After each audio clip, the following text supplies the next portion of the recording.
नमस्कार दोस्तों, YouTube के online study channel Nehra study hub में आपका स्वागत है। आज अपने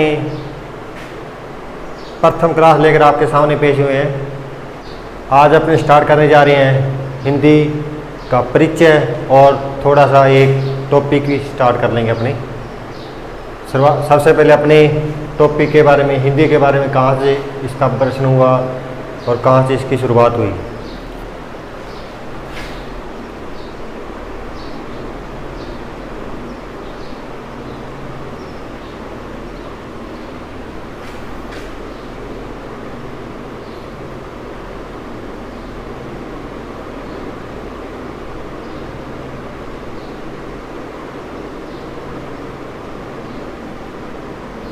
विकास और परिचय। आज हम इसके कहाँ से विकास हुआ इसका और कहाँ से इसका अपभ्रंश हुआ है, ठीक है। हिंदी की बात करने से पहले अपने स्टार्ट करेंगे कि ये भाषा क्या है, कहाँ से आई है, ये कैसे बोलचाल में आई, कहाँ से बनी है।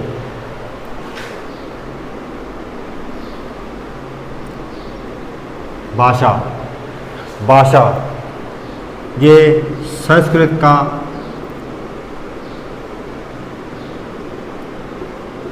शब्द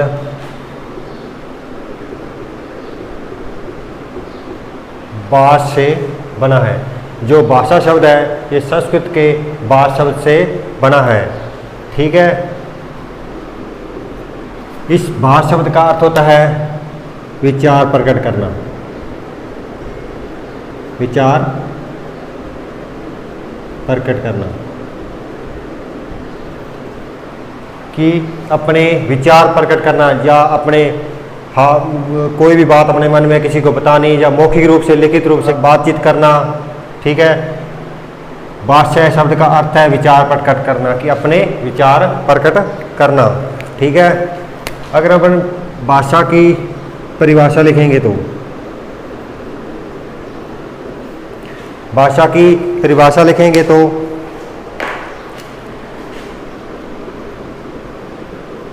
एक या एक से अधिक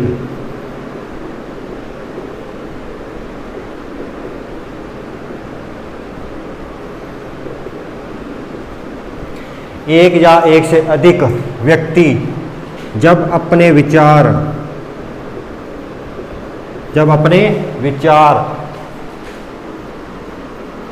एक या एक से अधिक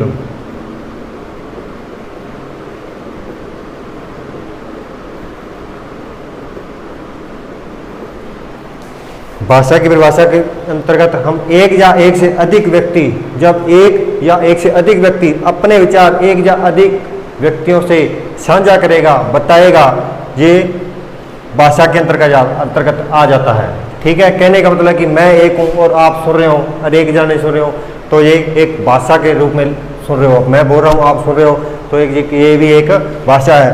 सुनने वाले बोलने वाले एक हो सकता है, सुनने वाले अनेक हो सकते हैं, और बोलने वाले अनेक हो सकते हैं, सुनने वाले एक हो सकता है।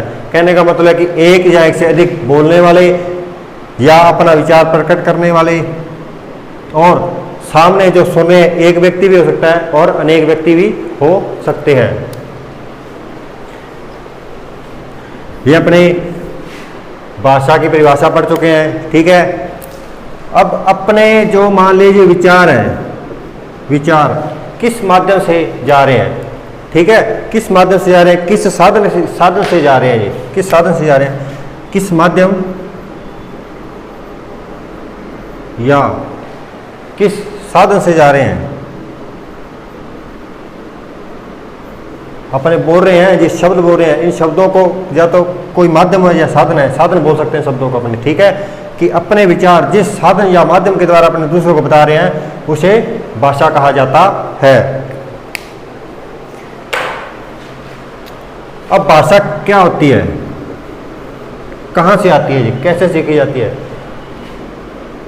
भाषा अनुकरणीय है। भाषा अनुकरणीय है। अनुकरणीय का अर्थ है कि हम किसी का अनुकरण करते हैं कि अगर कोई बोल रहा है, मान लो छोटा बच्चा है, छोटे बच्चे को अपने छोटे समय में हम उसको बोलना सिखाते हैं कि बोल दादा दादा। हम 2-3 बार उसको कहते हैं या कई बार उसको सामने दोहराते हैं तो अपने सामने वो बोलता है दादा, तो वो क्या हो गया? अनुकरण। दूसरी बात, पहले तो वो बात होगी मौखिक के रूप में, उसके सामने बोला गया मौखिक। अब उसी बच्चे को जब हम पाठशाला में भेजते हैं तो वहाँ पे वो लिखना सीखता है, पढ़ना सीखता है।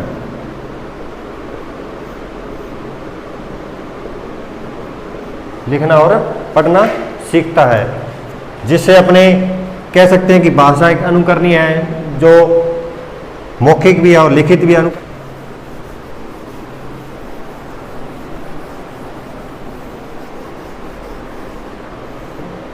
आगे अपने भाषा में बात करेंगे। भाषा में आगे अपने बात करेंगे कि भाषा को सीखने के लिए कुछ गुण होने चाहिए। भाषा को सीखने के लिए कुछ गुण होना आवश्यक है। पहला गुण क्या है? जिज्ञासा। पहला है जिज्ञासा, दूसरा है अनुसरण और तीसरा है अभ्यास। भाषा को सीखने के लिए हमें 3 गुणों का होना आवश्यक है। पहला जिज्ञासा, दूसरा अनुसरण, तीसरा अभ्यास। जिज्ञासा, सीखने की इच्छा रखता हो।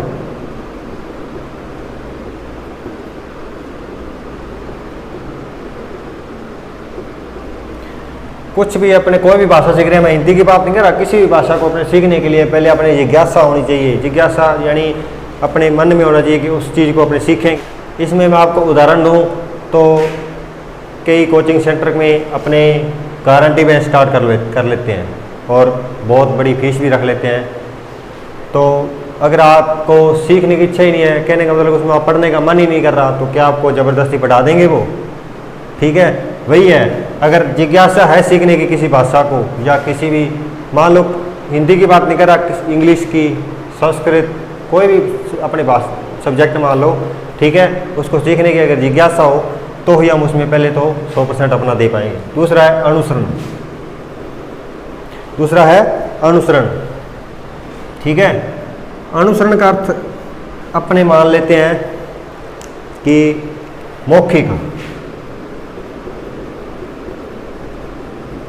या अपने मान लेंगे लेखन। मौखिक या लेखन। अनुसरण का अर्थ अपने, मैंने पहले बात कर चुका हूँ मौखिक की, ठीक है। मौखिक की जैसे अपने बच्चे को, छोटे हुए बच्चे परिवार में, जब हम प्रथम पाठशाला बच्चे की परिवार ही माना जाता है, तो अपने क्या उसको जन्मते ही स्कूल में भेज देते हैं? नहीं, जो हम बोलते हैं उसके सामने जैसा बोलेंगे, जैसा व्यवहार करेंगे, वो वैसा ही करेगा। अगर हम उसके सामने गाली गलौज करते हैं तो वो गाली गलौज करेगा। अगर उसके सामने अपने अच्छा, अपना प्रतिभाशाली चेहरा दिखाते हैं तो वो उसी तरह हमारे साथ व्यवहार करेगा। ठीक है, लेखन या लिखित। लेखन या लिखित, ठीक है, लेखन या लिखित पाठशाला में भेजेंगे, ठीक है, तो वो उसी जिस तरह टीचर उसको पढ़ाता चलेगा वैसे ही वो पढ़ता चलेगा। ठीक है, उसके बाद अभ्यास। सबसे पहले बात करें अपने इसकी, ठीक है, उसके बाद अनुसरण। उसने अनुसरण भी किया, पहले उसमें जिज्ञासा थी, फिर उसमें पढ़ा, मौखिक रूप से अपने बोला, ठीक है, कै ख ग जो भी बोला, ठीक है, आगे बढ़ता गया, लिखित में भी पढ़ता गया। ठीक है, आगे आया अभ्यास। अगर वो इन दोनों चीज़ों का अभ्यास करेगा, आगे अभ्यास करेगा, तो वो भाषा में अपना 100% दे पाएगा। भाषा में अपना 100% दे पाएगा। ठीक है, तो भाषा के कौन कौन से गुण हैं? जिज्ञासा, अनुसरण और अभ्यास। ठीक है,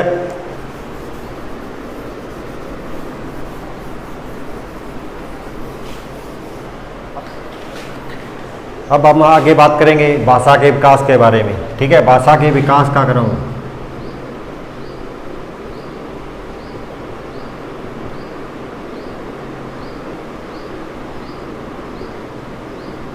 ठीक है दोस्तों, इसमें अब पहले होगा सुनना, सुनने से होगा आगे लिखना, बोलना,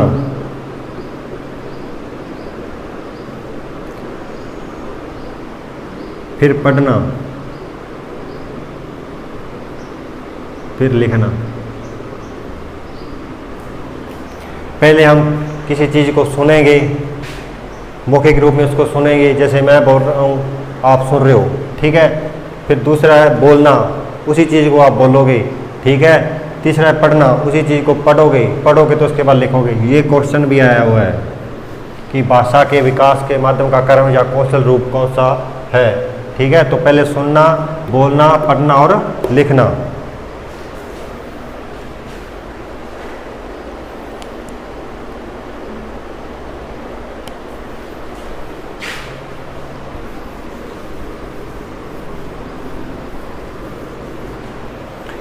आगे अपने बात करेंगे भाषा के रूप या प्रकार।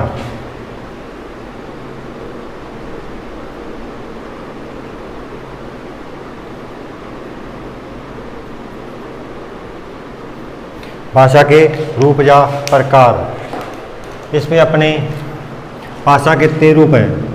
पहला आ गया मौखिक रूप, दूसरा बात करेंगे अपने लिखित रूप,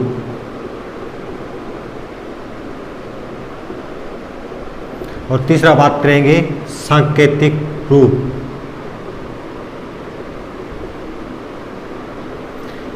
ये 3 प्रकार के हैं। कहने का मतलब है कि अपनी भाषा 3 प्रकार से भाषा को यूज में ले सकते हैं। एक तो मौखिक रूप, मौखिक का मतलब अब मैं आपको बता रहा हूं तो ये एक मौखिक रूप है। लिखित रूप, मैं बता रहा हूं और साथ के साथ लिख भी रहा हूं, साथ के साथ लिख भी रहा हूं, तो ये लिखित रूप है, ठीक है। उसके बाद सांकेतिक, ना मैं बोलूंगा और ना मैं लिखूंगा और सिर्फ इशारों में आपको बताऊंगा। कहने का मतलब है कि एक ट्रैफिक सिग्नल वाला पुलिस अधिकारी होता है जो ट्रैफिक नियमों को सांकेतिक रूप में हमें समझाता है, वो अपने आगे बात करते हैं। पहले अपने बात करते हैं भाषा के मौखिक रूप की। भाषा के मौखिक रूप में पहले अपने बात करेंगे कि इसमें मैं बोलूँगा, सिर्फ बोलूँगा, सिर्फ बोलूँगा। दूसरी बात, इसमें आप सुनोगे, इसमें सुनोगे, मैं बोलूँगा और आप सुनोगे। कहने का मतलब है कि मैं बोल रहा हूँ और आप सुन रहे हो, लेकिन इसमें कहीं मैं लिख रहा हूँ, अब मैं बोल रहा हूँ, क्या साथ साथ मेरे साथ यहाँ पे अक्सर लिखे जा रहे हैं? नहीं, आप मैं बोल रहा हूँ और आप सुन रहे हो, ठीक है। इसके अंदर अपने बात करेंगे तो नेता लोग है वो भाषण देते हैं, भाषण। इसके अगर अपने उदाहरण की बात करें तो जो भाषण होता है उसको मौखिक रूप में गिना जाता है। उसके बाद आ गया भाषा का लिखित रूप। लिखित रूप में अपने बात करेंगे तो इसमें पहले लिखा जाएगा और फिर पढ़ा जाएगा। अब मैं मौखिक रूप बोल रहा हूं, लेकिन अब मैंने यहाँ पे आपको लिखा, मैंने कहा मौखिक, अब आपको मैंने मौखिक रूप में कहा, लेकिन अब मैंने मौखिक को लिख कर दिखाया तो ये अब क्या होगा, भाषा का लिखित रूप होगा। ये मैंने भाषा लिखित लिखा है, लिखित रूप, तो ये भाषा का लिखित रूप होगा। इसमें मैं लिखूंगा पहले और आप फिर उसको पढ़ोगे, लिखे हुए को पढ़ोगे। तो इसमें अपने अच्छे से उदाहरण की बात करें या एग्जाम्पल की बात करें तो इसमें समाचार पत्र जिसमें लिखा हुआ होता है और आप उसे पढ़ते हो। दूसरा अगर अपने बात करेंगे तो पुस्तकें जिसमें लिखा हुआ होता है और आप पढ़ते हो। सांकेतिक रूप, इसमें ना तो बोला जाएगा और ना ही लिखा जाएगा, इसमें सिर्फ सांकेतिक रूप में बताया जाएगा। अब अपने बात करते हैं सिग्नल की। अपने सड़क पे जाते हैं तो जहाँ कहीं मोड़ आता है तो वहाँ पे ऐसे बड़े बड़े पोल लगे हुए हमें दिखाई देते हैं। वहाँ पोल लगे, उन्होंने मान लो कि आगे कोई मोड़ है, ठीक है, मोड़ है तो उसमें ये चीज़ इसमें चिन्ह लगा होगा। अब आप बात करोगे कि सर ये तो लिखा हुआ है, ठीक है, अगर बोर्ड पे ये लिखा हुआ है, लेकिन ये हमें क्या शब्दों के अंदर लिखा हुआ है? शब्दों के अंदर लिखा हुआ है क्या? नहीं, ये हमें सिर्फ संकेतों के अंदर लिखा हुआ है, सांकेतिक रूप में दिखा हुआ है हमें, तो हम इसे सांकेतिक रूप में लिखेंगे, ठीक है। और दूसरी बात, ट्रैफिक पुलिस वाला संकेत किस तरह देता है कि अगर किसी को इस साइड से आ रहे व्हीकल को रोकना है तो वो इस तरह का हाथ करेगा, और किसी दूसरी साइड से आ रहे व्हीकल को चलने के लिए देना है तो वो इस तरह इशारा करेगा। या क्या वो किसी को, हर किसी को एक एक को कहता है कि चलो भाई आप चलो या रुको, नहीं। दूसरी बात, इसके एग्जाम्पल की बात करें, अगर क्रिकेट में अगर खिलाड़ी छक्का लगाता है तो वहाँ पे खड़ा अंपायर इस तरह का संकेत देता है, ताकि ना कि वो हर किसी को बताते हैं कि इसने सिक्सर मारा है या आउट का इशारा है तो इस तरह करेगा, संकेत के रूप में, सांकेतिक भाषा का रूप वो प्रयोग में लेगा। अब अपने आगे बात करने जा रहे हैं कि संविधान में हिंदी का उल्लेख या भाषा का उल्लेख कहाँ है।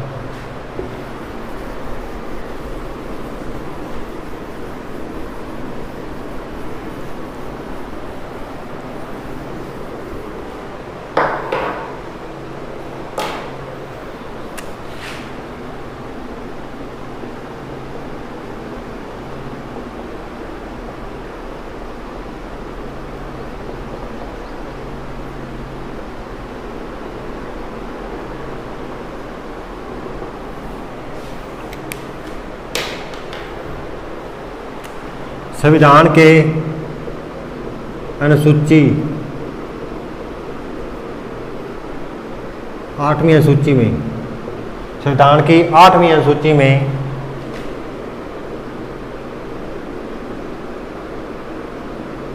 22 भाषाओं का उल्लेख है। 22 भाषाओं का उल्लेख है, जिसमें से एक है हिंदी, जिसमें से एक है हिंदी।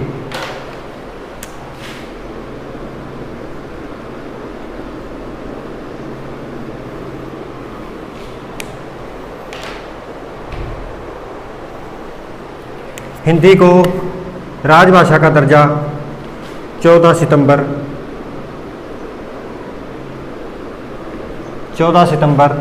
1949 को दिया गया। हिंदी को राजभाषा का दर्जा 14 सितंबर 1949 को दिया गया। इसी अनुसार अब राष्ट्रीय हिंदी दिवस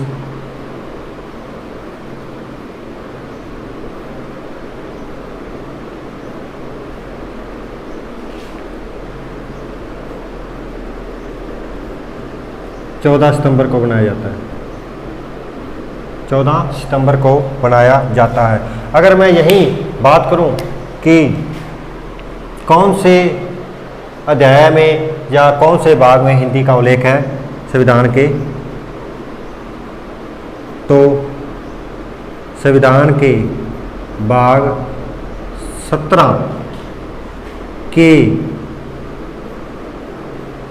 अध्याय 1 की धारा 343(1) में हिंदी भाषा का उल्लेख है। ठीक है, अपने बात कर ली 14 सितंबर 1949 को। ठीक है, इसको राजभाषा का दर्जा मिला। राष्ट्रीय हिंदी दिवस 14 सितंबर को मनाया जाता है। संविधान के भाग 17 के अध्याय 1 की धारा 343(1) में हिंदी का उल्लेख है। ये तो अपने पढ़ लिया। अब कुछ क्वेश्चन है जो अपने इस हिंदी दिवस के ऊपर या कब इसका आयोग बना, विभाग बना, उसके ऊपर हैं, अपने करते हैं अभी।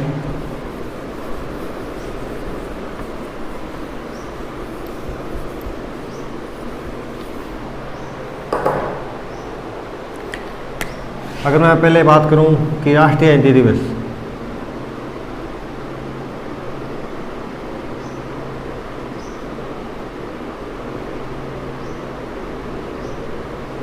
ठीक है। दूसरा क्वेश्चन अपने पास विश्व हिंदी दिवस।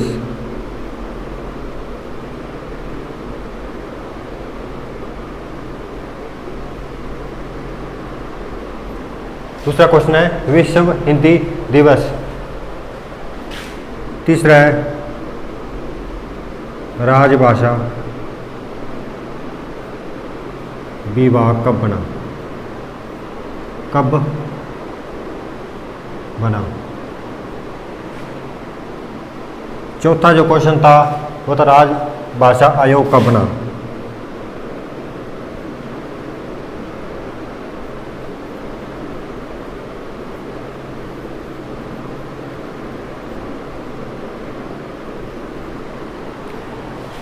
राजभाषा आयोग कब बना। ये अपने क्वेश्चन हो गए, 4 क्वेश्चन हो गए, ठीक है जी। पहला है राष्ट्रीय हिंदी दिवस 14 सितंबर। दूसरा है विश्व हिंदी दिवस 10 जनवरी। आगे जो क्वेश्चन है राजभाषा विभाग कब बना। 25 जून 1975, 25 जून 1975, ठीक है। आगे राजभाषा आयोग कब बना। राजभाषा आयोग बना था जी 1975 में राष्ट्रपति द्वारा।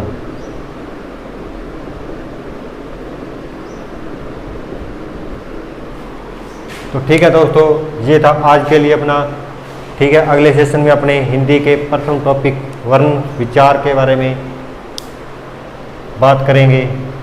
तो आई होप आप सभी को ये वीडियो अच्छी लगी होगी। अगर कहीं कोई कमी हो तो कमेंट में ज़रूर बताएं और चैनल को लाइक, सब्सक्राइब और शेयर ज़रूर करें। धन्यवाद।